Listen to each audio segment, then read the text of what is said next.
Hello नमस्कार साथियों, स्वागत है आप सभी का।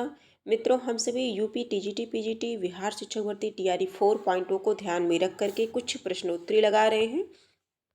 और यह प्रश्नोत्तरी जो है संपूर्ण पाठ्यक्रम से है। और इसमें जो भी प्रश्न है इम्पॉर्टेंट प्रश्नों को सम्मिलित किया गया है। हम सभी 125 प्रश्नों में से 80 प्रश्न तक किए हैं। पार्ट 1 में 35 तक किए हैं, 30-35, और फिर इससे लेकर के 80 तक पार्ट 2 में हुआ है। अब शेष जितना बचता है पार्ट 3 में इसे हम कंप्लीट कर देंगे। और हम सभी देखते हैं हमारा जो 80 नंबर का प्रश्न है, ये प्रश्न पिछली क्लास में भी हम लोग देख चुके थे, लेकिन पुनः देखते हैं। नई कहानी को प्रतिष्ठा दिलाने में किसकी संपादकीय भूमिका उल्लेखनीय है? श्रीपत राय की, भैरव प्रसाद गुप्त की, कमलेश्वर की, मोहन राकेश की। तो ये प्रश्न पहले भी हम लोग पढ़ चुके हैं, लेकिन इसका करेक्ट आंसर जानना चाहें अगर, तो ये है भैरव प्रसाद गुप्त। किसकी है?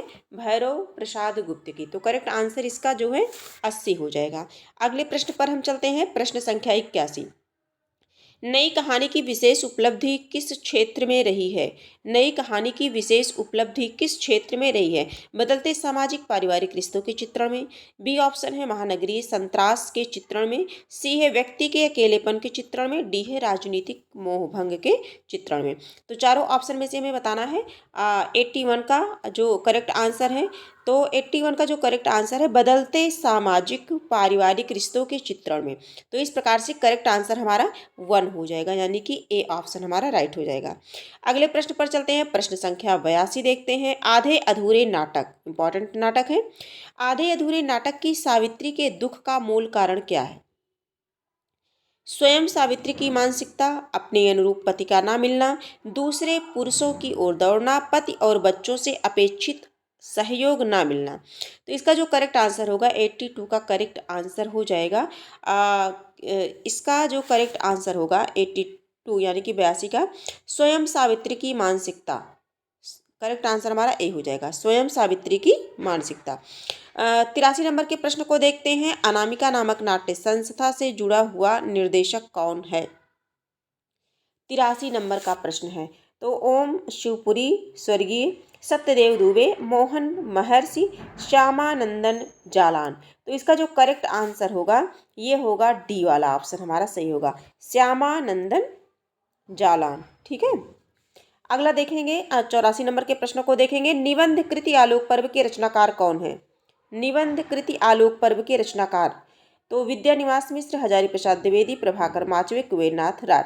आलोक पर्व बहुत चर्चित प्रश्न है, हम आगे बढ़ते हैं। इसका करेक्ट आंसर हजारी प्रसाद द्विवेदी हो जाएगा, बी हो जाएगा ऑप्शन।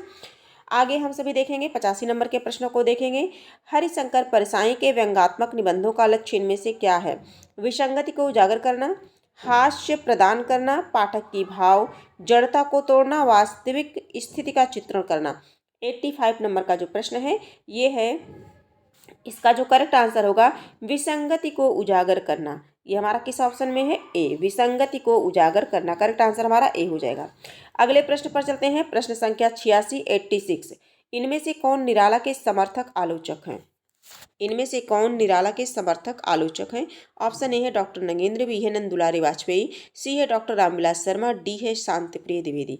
86 नंबर का जो प्रश्न है इसका करेक्ट आंसर हो जाएगा डॉक्टर रामविलास शर्मा। निराला के समर्थक आलोचक हैं doctor Ramvilas Sharma. Correct answer हमारा सी हो जाएगा। अगले प्रश्न पर हम चलते हैं, 87 नंबर का प्रश्न। 87 नंबर के प्रश्न पर चलते हैं। इनमें से कौन सा लेखक जीवनी लेखक नहीं है? इनमें से कौन सा लेखक जीवनी लेखक नहीं है? ऑप्शन ए है डॉक्टर रामविलास शर्मा, बी है अमृत राय, सी है गे, डी है विष्णु प्रभाकर। तो 87 नंबर का जो प्रश्न है इसका करेक्ट आंसर हो जाएगा अज्ञे, जीवनी लेखक नहीं है, अज्ञे हो जाएगा। अगला हम देखते हैं 88 नंबर का प्रश्न। ध्वन्यालोक के रचयिता हैं? ध्वन्यालोक आनंदवर्धन की रचना है, ध्वन्यालोक, है ना, आनंदवर्धन। आगे बढ़ते हैं, रटे रटाए क्वेश्चन है ये, जो क्वेश्चन बहुत ईजी हैं उन पे ज़्यादा टाइम नहीं लेंगे हम। अगला है 89 नंबर का प्रश्न है। कौन सा भाव संचारी भाव के अंतर्गत नहीं है? है ना, कौन सा भाव संचारी भाव के अंतर्गत नहीं है? शोक, हर्ष, गर्व और अमर्ष। 89 नंबर का जो प्रश्न है इसका करेक्ट आंसर हो जाएगा शोक संचारी भाव के अंतर्गत नहीं है, शोक, है ना, शोक जो है संचारी भाव नहीं है। अगला देखेंगे 90 नंबर का प्रश्न है, व्यंजना का व्यापार इनमें से किस पर आधारित होता है? मुख्यार्थ, लक्ष्यार्थ, व्यंग्यार्थ, इनमें से कोई नहीं। 90 नंबर का जो प्रश्न है इसका करेक्ट आंसर हो जाएगा व्यंग्यार्थ। व्यंजना का व्यापार इनमें से किस पर आधारित होता है? तो व्यंग्यार्थ पर। ठीक है। अगला देखेंगे 91 नंबर को, 91 नंबर प्रश्न को देखेंगे, प्रतीप अलंकार के विषय में कौन सा कथन सही है? प्रतीप अलंकार के विषय में कौन सा कथन सही है? उपमेय उपमान की समानता होती है, उपमेय को उपमान से श्रेष्ठ बताया जाता है, उपमान को श्रेष्ठ बताया जाता है, उपमेय की श्रेष्ठता कारण सहित बताई जाती है। प्रतीप अलंकार के विषय में सही कथन बताना है। 91 नंबर का जो प्रश्न है इसका करेक्ट आंसर हमें बताना है। तो इसका उपमेय को उपमान से श्रेष्ठ बताया जाता है, उपमेय को उपमान से श्रेष्ठ, यानी कि करेक्ट आंसर हमारा बी हो जाएगा। उपमेय को उपमान से श्रेष्ठ बताया जाता है, बी हो जाएगा। 92 नंबर का प्रश्न है, आधुनिकता के संबंध में कौन सा कथन सही नहीं है? आधुनिकता के संबंध में कौन सा कथन सही नहीं है? आधुनिकता वैज्ञानिक दृष्टिकोण है, आधुनिकता परंपरा से मुक्ति है, आधुनिकता परंपरा से जुड़ाव है, आधुनिकता कथ्य एवं शैली दोनों से संबंधित है। तो इसका जो करेक्ट आंसर होगा, आधुनिकता के संबंध में कौन सा कथन सही नहीं है, नहीं की बात की जा रही है प्रश्न में, हम नहीं शब्द को ध्यान देंगे। तो 92 नंबर का प्रश्न है, आधुनिकता परंपरा से जुड़ाव है, यह कथन सही नहीं है। परंपरा से जुड़ाव नहीं है, आधुनिकता परंपरा से जुड़ाव है, ये गलत है ना। करेक्ट आंसर हमारा क्या हो जाएगा? सी हो जाएगा। आधुनिकता जो है परंपरा से जुड़ाव है, यह कथन हमारा गलत हो जाएगा। तो करेक्ट आंसर हमें सी बताना है, क्योंकि गलत ही बताना है। इनमें से प्रगतिवादी आलोचक कौन है? 93 नंबर का प्रश्न है। ऑप्शन 1 है डॉक्टर नगेंद्र, बी है डॉक्टर नामवर सिंह, सी है शांतिप्रिय द्विवेदी, डी है शिवदान सिंह चौहान। 93 नंबर का प्रश्न है। तो प्रगतिवादी आलोचक की अगर बात की जाए तो हम शिवदान सिंह चौहान को, करेक्ट आंसर हमारा जो है डी हो जाएगा। 94 नंबर के प्रश्न को हम देखते हैं। तार सप्तक के संपादक कौन है? बहुत इजी सा प्रश्न है। तार सप्तक है ना, तार सप्तक, चारों तार सप्तक कब कब हुआ, और इसमें कौन कौन से कवि हैं, है ना, और किसमें कौन सी मतलब महिलाएं हैं, ये इतना जरूर ध्यान रखेंगे। तार सप्तक के संपादक जो है अज्ञेय हैं। तार सप्तक आज पढ़ लीजिएगा, रिवीजन कर लीजिएगा, पढ़ा तो सभी लोगों ने है। तो अगला हम देखते हैं, अगले प्रश्न पर हम चलते हैं। प्रश्न संख्या 95, कुआनो नदी के लेखक हैं, कुआनो नदी के लेखक हैं। ऑप्शन है शमशेर, बी है सर्वेश्वर, डी है धर्मवीर भारती, सी है धर्मवीर भारती, डी है मोहन राकेश। तो कुआनो नदी 95, कुआनो नदी सर्वेश्वर दयाल सक्सेना की है। सर्वेश्वर यानी कि सर्वेश्वर दयाल सक्सेना, राइट आंसर हमारा बी हो जाएगा। हम अगले प्रश्न पर चलते हैं। निम्नलिखित शब्दों के विलोम बताइए, निम्नलिखित शब्दों के विलोम बताइए। 96, दारिद्र्य, दुख, संताप और गरीबी। दारिद्र्य, दुख, संताप और गरीबी। तो इसमें वैभव का दारिद्र्य होगा, क्या होगा? वैभव का दारिद्र्य होगा। अगला हम देखते हैं गृहस्थ। 97 नंबर के प्रश्न को देखते हैं। गृहस्थ, दनुज, योगी, सन्यासी, निष्काम। तो गृहस्थ का क्या होगा? गृहस्थ का होगा सन्यासी, है ना। विलोम शब्द हम सभी देख रहे हैं, तो गृहस्थ का क्या हो जाएगा? सन्यासी। अगला देखेंगे 98 नंबर के शिष्ट, निकृष्ट, अशिष्ट, अवशिष्ट, विशिष्ट। इसमें हमें करेक्ट आंसर को चूज करना है। शायद आप सभी भी गेस कर पा रहे होंगे, है ना, कि हमारा करेक्ट आंसर क्या है। शिष्ट का हो जाएगा अशिष्ट, शिष्ट का क्या हो जाएगा? अशिष्ट होगा।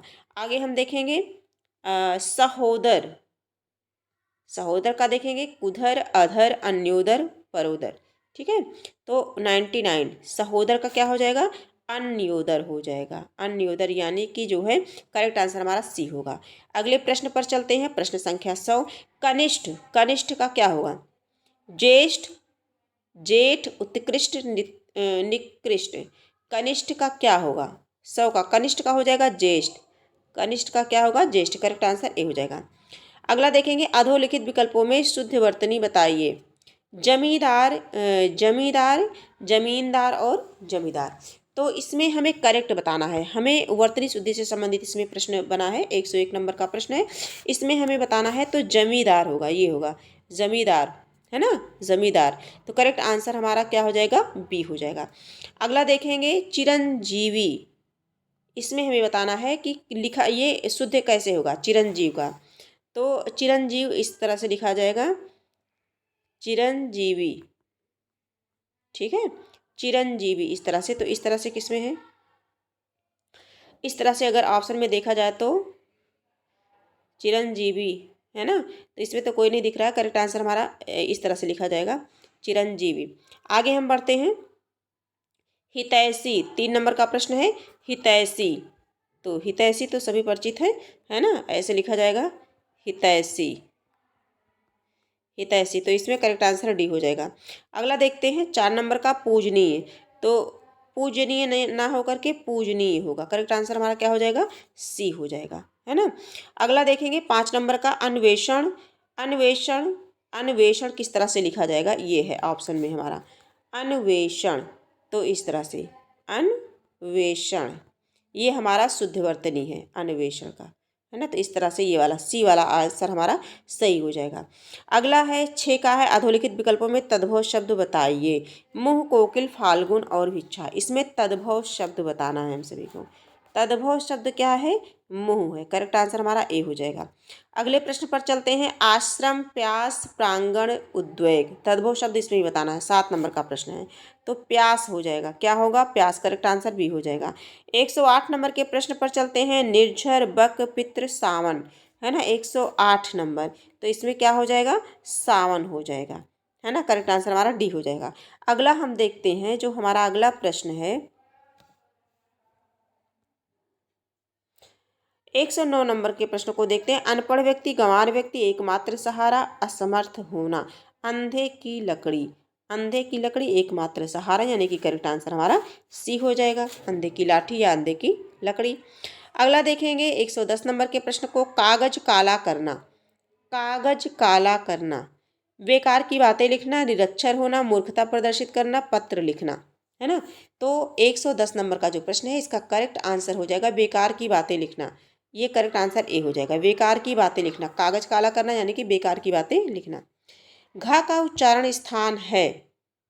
अकुह, विसर्जनीय, नाम, कंठा, आ और पूरा कावर, का, खा, गा, घा और हा विसर्ग, है ना। तो ये कंठ हो जाएगा। करेक्ट आंसर हमारा ए हो जाएगा।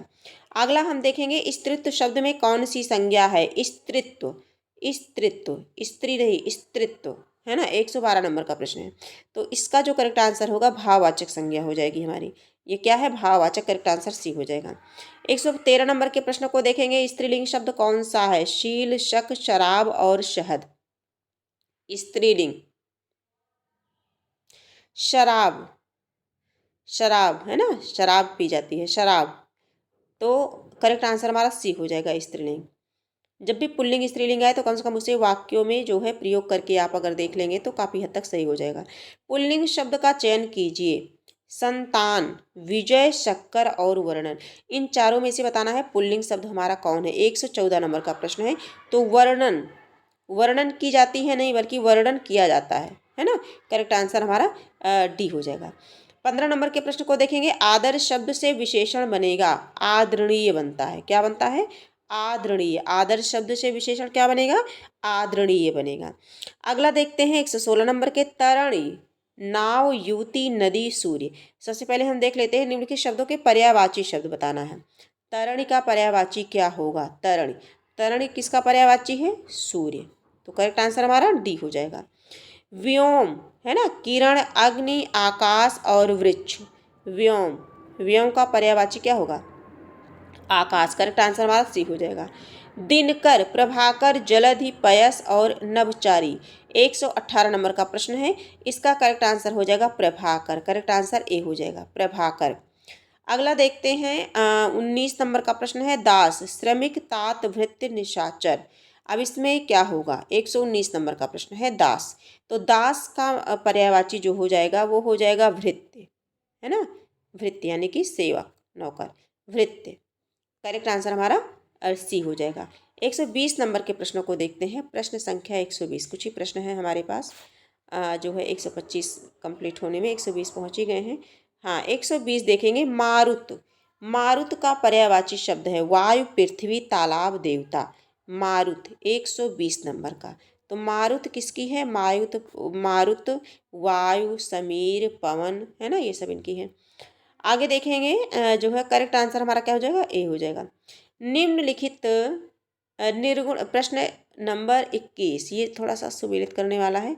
कोट का प्रश्न है, इसे हम थोड़ा सा छोटा कर लेते हैं प्रश्न पढ़ने के बाद। निर्गुण भक्ति की ज्ञानाश्री शाखा को निम्नलिखित संप्रदायों के प्रवर्तकों के नामों से सुमेलित कीजिए। इसमें सुमेलित करना है, कोट में प्रश्न दिए हैं A B C and D, तो इसे मिलाना है। 121 नंबर का जो प्रश्न है, तो इसमें हम सभी को देखना है, इसमें देखना है, इस तरह से कर लेते हैं, ऑप्शन भी दिख जाए और ये भी दिख जाए। तो सतनामी संप्रदाय, उदासी संप्रदाय, साध संप्रदाय और विष्णुई संप्रदाय, है ना। तो इसमें हमें मिलान बताना है। तो जगजीवन दास, सतनामी संप्रदाय का क्या होगा, जगजीवन दास, यानी कि 1 का 3 हो जाएगा। तो 1 का 3 इसमें भी है और इसमें भी है, ठीक है। दूसरा देख लेते हैं, उदासी संप्रदाय, उदासी संप्रदाय का श्रीचंद हो जाएगा, यानी कि B का 4।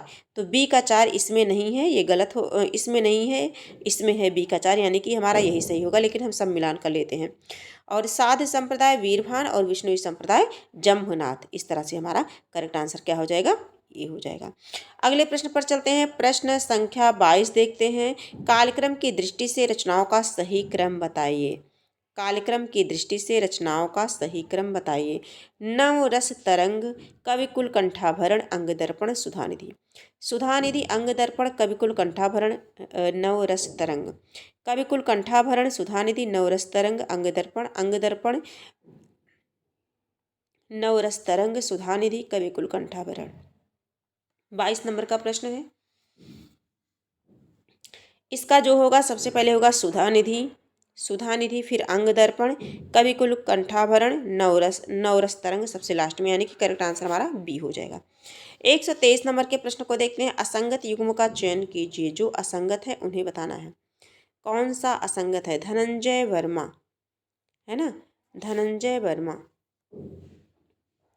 123 नंबर का प्रश्न है, इसमें असंगत है तो विश्वनाथ त्रिपाठी शताब्दी की कविता, यही ये विश्वनाथ त्रिपाठी जो है शताब्दी की कविता, यही असंगत है, बाकी सभी सही है। शिव कुमार सिंह, प्रेमचंद्र विरासत का सवाल और नंद किशोर नवल, कविता की मुक्ति, धनंजय वर्मा, आधुनिकता के बारे में 3 अध्याय, इस तरह से ये हो गया। और 124 नंबर का प्रश्न है, हिंदी में संस्मरण की जन्मदात्री पत्रिका है। संस्मरण की जन्मदात्री पत्रिका सरस्वती, कल्पना, मर्यादा, कविवचन, सुधा।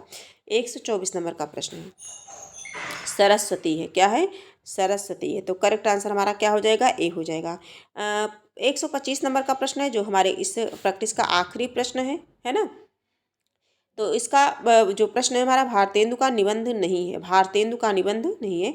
भारतवर्षोन्नति कैसे हो सकती है, बंग भाषा की कविता, अद्भुत अपूर्व स्वप्न, कलिराज की सभा। चारों ऑप्शन में से हमें बताना है कि कौन सी नहीं है, कौन सा निबंध नहीं है, किसका, भारतेंदु का, है ना। तो कलिराज की सभा आप जो है परिचित होंगे, ये बाल कृष्ण भट्ट का है, किसका है, बाल कृष्ण भट्ट का। कलिराज की सभा किसकी है, बाल कृष्ण भट्ट का है। तो करेक्ट आंसर डी हो जाएगा। इस प्रकार से 3 पार्ट में करके टोटल हम लोगों ने 125 प्रश्नों को किया। कोशिश रहेगी कि एक पार्ट में ही हो जाए, 1 या 2 पार्ट में, बहुत लंबा ले लिए 3 पार्ट में, है ना। लेकिन प्रश्नों की अधिकता हो जाती है और कम समय में अधिक से अधिक प्रश्न करना, ये हम सभी के लिए थोड़ा सा चैलेंज रहता है। तो जो है आज की क्लास में हम सभी जो है टोटल जो है 80 से लेकर के 125 तक हम लोगों ने कंप्लीट कर ली, और हमारा एक मॉडल पेपर प्रैक्टिस सेट ये जो है कंप्लीट हो गया। और फिर हम मिलेंगे, नए प्रश्नों के साथ मिलेंगे। मॉडल प्रैक्टिस पेपर जो है लेकर के सेकंड वाला लेकर के उपस्थित होंगे आप सभी के समक्ष। और इसके साथ साथ हम सभी यूथ पब्लिकेशन से कुछ महत्वपूर्ण प्रश्नों को कर रहे हैं, उनके चारों ऑप्शन को देखते हुए उनके आगे पीछे जो भी प्रश्न इंपॉर्टेंट होते हैं उन सभी को सॉल्व करते हैं। अब उसकी भी क्लास आप सभी के समक्ष उपलब्ध कराई जाती रहेगी, और बीच बीच में हम सभी 125 प्रश्नों की प्रैक्टिस भी लगाते रहेंगे। तो आज की क्लास इतनी ही है, फिर हम मिलेंगे, तब तक के लिए धन्यवाद।